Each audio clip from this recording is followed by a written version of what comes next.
ini penting saya utarakan. Terus ada keunikan dan ada perbedaan. Kalau sampean sholat imamnya itu biasanya habis sholat madhep mana? Umumnya di kiai ini sampean tetap madhep kiblat apa madhep ngalor? Cara Indonesia. Ayo yang madhep kiblat, kiainya madhep kiblat ngaco. Yang gampang itu. Kiblat. Yang serong. Buka serong koyo wong nakal ya. Madhep utara, madhep ngalor. Apa? Berapa? Imamnya sampean madhep ngalor. Terus nak sing madhep ngetan. Enggak ada kan? Mau nambah jawab, yang madhep ngetan kubu sebelah ngono aneh. Ya enggak usah gitu. Itu filosofinya begini. Nah ini penting ya, penting saya jelaskan. Di tek-tek hadis sahih, saya ulang lagi di tek-tek hadis sahih, itu Rasulullah setelah salam itu redaksinya aqbala alaina biwajhi. Maka Nabi menghadap ke kita dengan wajahnya. Berarti kira-kira kalau di Indonesia menghadap mana? Timur. Tapi itu tidak konsisten. Konsisten itu ahyanan, tidak konsisten itu ahyanan. Nah, kenapa guru-guru kita tetap madhep kiblat?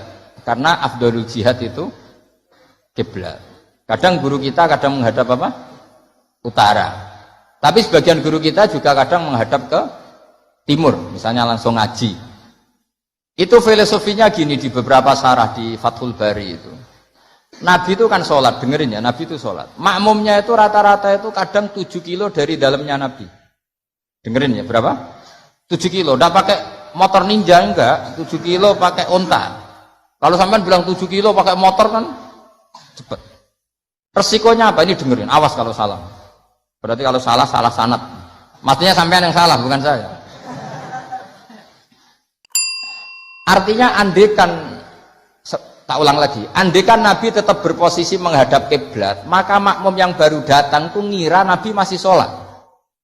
Sehingga harus kadung Allahu Akbar langsung duduk, karena ngiranya Nabi masih, padahal Nabi sudah tidak. Maka untuk mengantisipasi itu Nabi memaklumatkan diri dengan akhwalnya, perilakunya, beliau menghadap makmum supaya ada kepastian kalau beliau sudah selesai sholat. Sehingga karena illatul hukmi seperti ini, kita fleksibel, kadang madhep kiblat, kadang madhep ngalor, kadang madhep ngetan. Itu ada filosofinya, orang gagah-gagahan. Ada yang madhep ngetan terus, pokoknya Nabi seperti ini, tidak seperti itu. Semua perilaku Nabi yang tidak wajib itu disara-sara disebut ahyanan, sesekali tempo. Maka yang penting bagi imam itu begini, yang penting setelah selesai salam itu tunjukkan kalau sholat kamu selesai. Makanya banyak yang terus astagfirullahaladzim buantar untuk menunjukkan ini sudah mulai wiridan ba'das sholat. Jadi sebetulnya kalau menurut fikih beling itu boleh saja kamu mengatakan bersalam, wis bar lo dulu. Tapi itu kan beling sekali masuk bar sholat. Tapi itu bagus untuk kelas kamu maksudnya, supaya ada kepastian bahwa sholatnya sudah selesai. Oh, Nabi Udud. Wah ini malah lebih sesat lagi yang di belakang ini. Itu ada ilmunya, sampean cek di Fathul Bari. Supaya kenapa saya cerita ini, biar yang menghadap ngalor ya gak fanatik, yang menghadap ngetan juga tidak, karena itu hanya untuk menunjukkan kalau Nabi sholatnya sudah selesai. Coba bayangkan Nabi itu idola kan, sudah jauh-jauh 7 kilo ke situ naik unta atau naik kuda, terus ngerti Nabi masuk madhep kiblat, mesti cara sampean alhamdulillah Nabi urung salam kan gitu. Barang wis melok lungguh jebule Nabi, subhanallah, alhamdulillah. Lah nek terus makmume beling, wah rugi aku. Repot, mosok makmum Nabi kok muni rugi. Mari Nabi ra kondo nak wis bar. Perkara ndak kira-kira seperti itu. Nah, daripada perkara Nabi secara akhwal menunjukkan kalau sholatnya selesai Nabi menghadap makmum sebagai maklumat kalau sholatnya sudah selesai. Clear ya? Sehingga kamu tidak perlu berdebat sunat mana Gus, madhep ngalor sama madhep ngetan. Kok malah takok sunat, ngaji sik lagi takok, senengane bugat ya ngaji sik alim sik lagi takok. Lah nek salim rasa takok ya alhamdulillah. So ini ndak usah alim takok gugat Mana sunnahnya kalau Nabi madhep ngalor? Ya, saya tak takokno, mana sunnahnya cangkem elek? Kan ora ono. Angger wong kok mbok lama-lama. Mana sunnahnya kalau Nabi pernah di Indonesia? Malah panjang kan apa? Nggak usah gitu ya ngaji. Jadi di sarah-sarah itu diterangkan sana kan Rasulullah Shallallahu Alaihi Wasallam idza takallama salasan ahyanan di suatu tempo. Begitu juga Nabi kadang sholat itu hanya astaghfirullah salasan suman sorofa. Beberapa kali Nabi sholat itu hanya baca istighfar 3 kali suman sorofa. Ya sudah segitu aja. Ada yang Allahumma a'inni ala zikrika wa syukrika wa husni ibadati. Ada riwayat yang sabbahawa salasan wa salasin wa hamadawa salasan wa salasin wa kabbarawa salasan. Terus kiai-kiai khusuk semua yang ahyanan ini dikombinasikan jadi satu.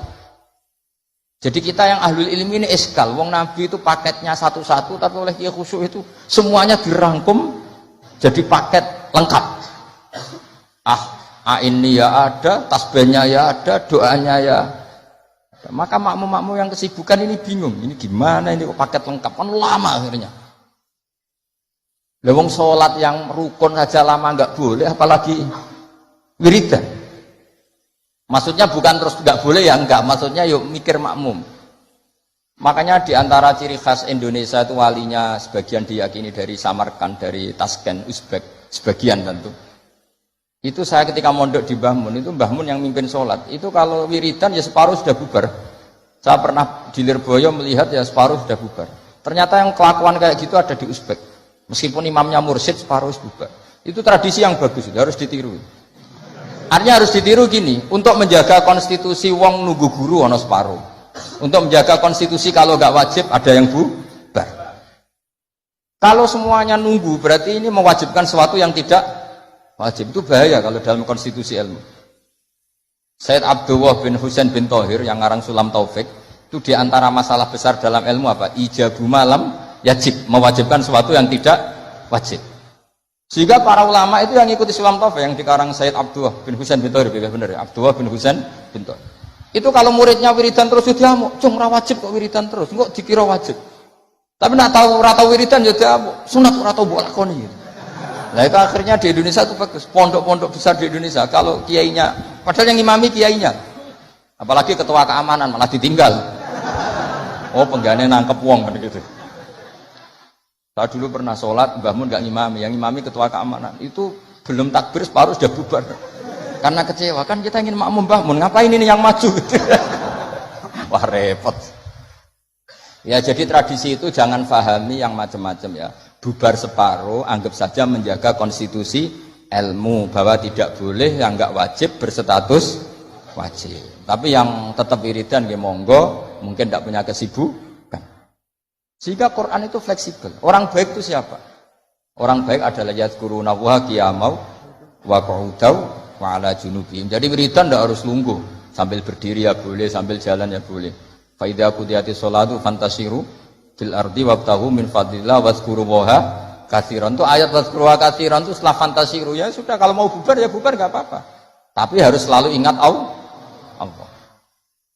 Jadi dulu itu ulama dulu itu rileks. Makanya di kenangan hadis-hadis sahih faminna man kada, sebagian kita begini, sebagian kita gini. Padahal itu masih disaksikan Rasulullah Shallallahu Alaihi Wasallam karena enggak boleh ijabu malam yajib. Dari Sayyid Abdullah bin Husain bin Thohir, pengarang Sulam Taufik, di antara kesalahan dalam ilmu adalah apa? Mewajibkan sesuatu yang tidak wajib.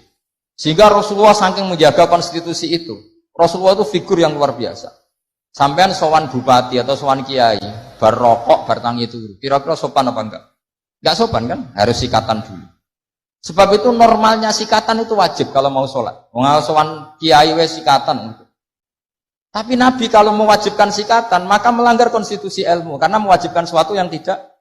Padahal Nabi berhak, karena beliau Nabi, musyarrek. Tapi Nabi ngedikannya kelihatan ngeper. Tapi ngeper ini menunjukkan Nabi betapa mutabakhir fil ilm. Laula an asyukko ala ummati la amartuhum bisiwak inda kulli sholatin. Umpama gak masakoh ning umatku, siwak tak wajibno. Karena secara etika harusnya wajib. Tapi secara konstitusi nyatanya tidak wajib.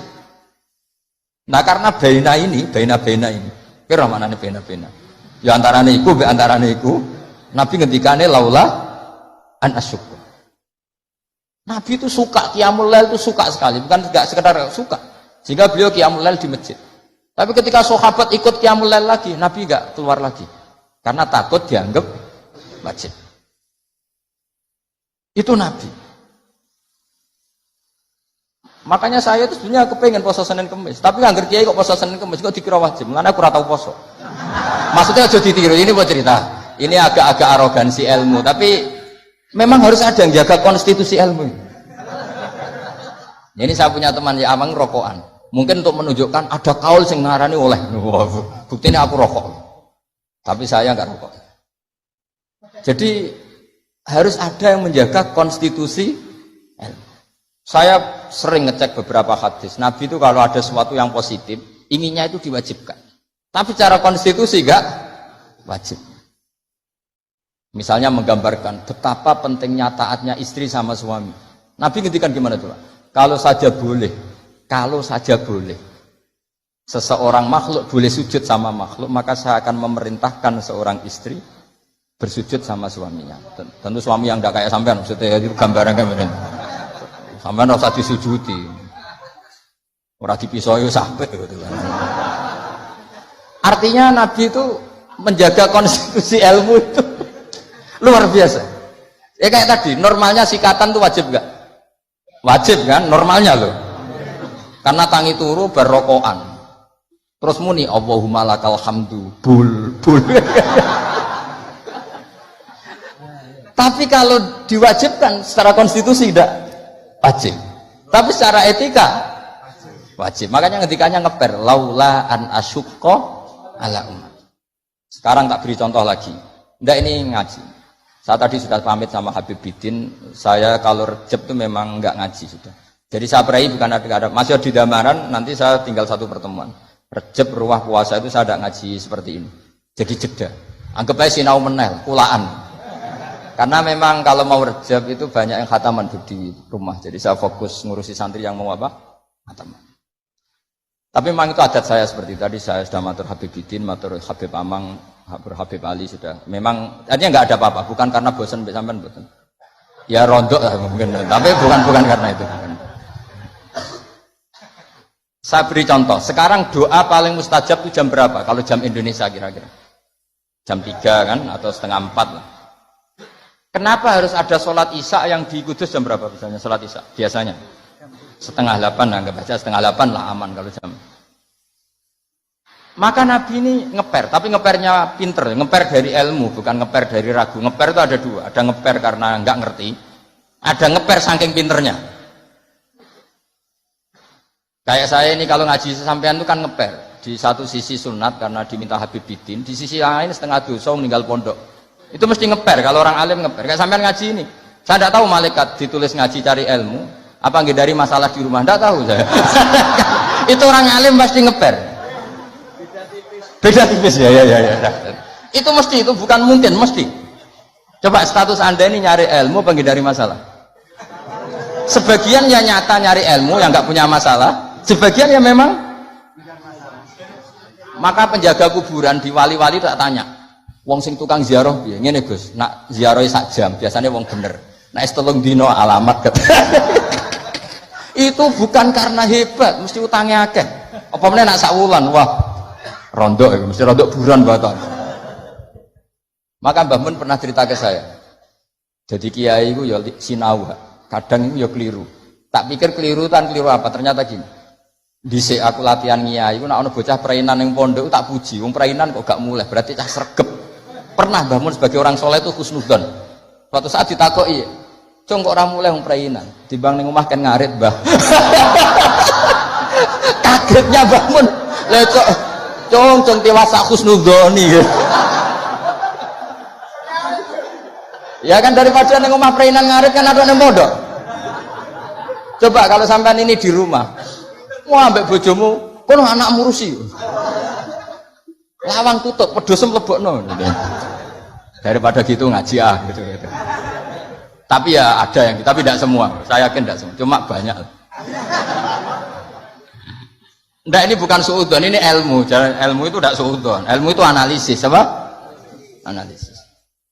Loh, itu betul loh. Saya meskipun guyon itu punya sanad. Nabi itu setiap kali ada perempuan hijrah ke Madinah, pertanyaan pertama gimana? Kamu ikut saya karena iman billah wa rasuli, apa kamu ada masalah dengan suami? Jadi kalau sekarang kamu ngaji, ini ada masalah sama istri apa nyari ilmu? Ayo jawab. Kalau nyari ilmu, buktinya dapat apa enggak? Kan nyari tidak perlu ketemu, Gus, ya sudah dibantu. Saya teruskan ya.